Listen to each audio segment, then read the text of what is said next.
Hi, I'm Jay with Brandy and The Butcher, and here are my bandmates, Kevin, Roger, and Liz. We're from Columbia, South Carolina, and we've been asked by Glacially Music to answer a few questions on video for you guys. And the first question is mine, and then I'll pass down to the other guys. So tell me what made you want to become a musician. When I was a kid, my parents had nothing but Herb Alpert and the Tijuana Brass records, of all things, and that's all I had to listen to on the stereo. So I decided I wanted to play trumpet, which I did in middle school. But then I got turned on to Black Sabbath Paranoid album at a certain point, and I got completely obsessed with like hard rock music and such, and basically grittier stuff. And I've been obsessed with getting to learn to play bass and guitar and all that such for the rest of my life up to this point, and it's still not stopped. And another question I'm doing actually too here is bands that I'm really a big fan of, and I really don't have an answer. The first band I was obsessed with was Black Sabbath, but at some point it was AC/DC in '79 when Bon Scott was singing, and then all of a sudden I'm at least today I was listening to Wire. I think that's great. I was really into the UK subs for a while. I can't even think of all the bands I was kind of obsessed with at a certain point, but at this point in my life, I'm just listening to a lot of different stuff, and for 1 month it's Turbo Negro, another month I don't know, just digging up some weird old '70s hard rock band that nobody's ever heard of, and that's my thing for the week. All right, so passing it over to Kevin for question number 2. Hey, my question is, which do I prefer, playing live or recording? Playing live is great. It's wonderful to get out of town. If I had to pick one, that would be it. Because we do it for the crowd. We do it for the adoring fans. But I also, if I had to admit it, I really enjoy being in the studio.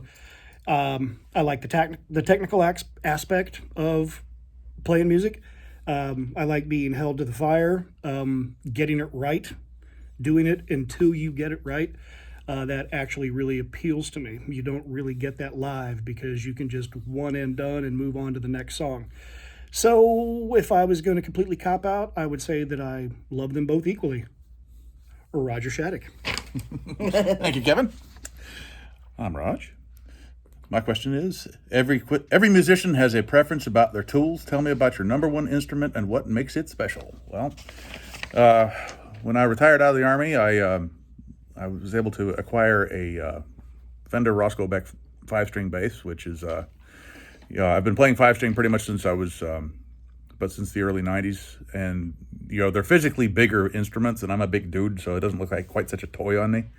And then I like the extended range. And this particular bass, I've actually acquired it off of one of Roscoe's ex-girlfriends, which has a story all unto itself. But it does what I want it to. It certainly, makes my sound happen with this group, and and it puts up with my abuse. I favor heavier gauge strings just because the skinnier ones just don't, they don't hold up. And in the studio, I've been using an old Music Man head. That's one of Jay's old, war machines here that we all dearly love. And out on the road, I'm using a acoustic 370 and a little TC Electronic head as a backup.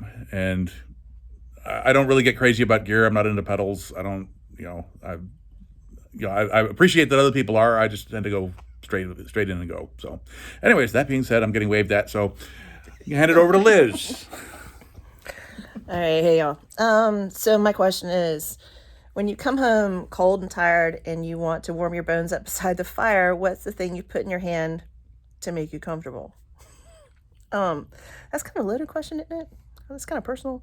But I'm just going to say, for sake of not being cheeky or naughty, that this right here is Henry McKenna, the finest bourbon that I do enjoy.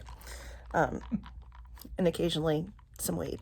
All right, so now we're going to say number 6, sing the greatest riff of all time. Wait 10 seconds so we can guess. After 10 seconds, tell us why it's the greatest riff of all time. So, gentlemen, please Dun dun dun dun dun dun dun dun dun dun dun dun dun dun dun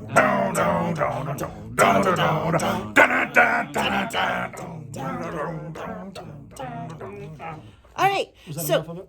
that's good. Kevin, tell us, why is it the greatest riff of all time? Was that 10 seconds? Yeah. Well, hold Because on. 5, 4, 3, 2, 1. Why is it the greatest riff of all time? it just, you can bang your head to it, number one.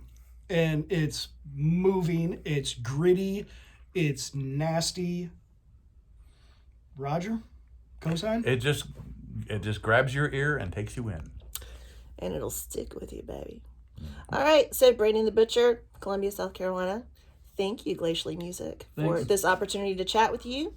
And hope to see you guys around the block, man. Take it easy.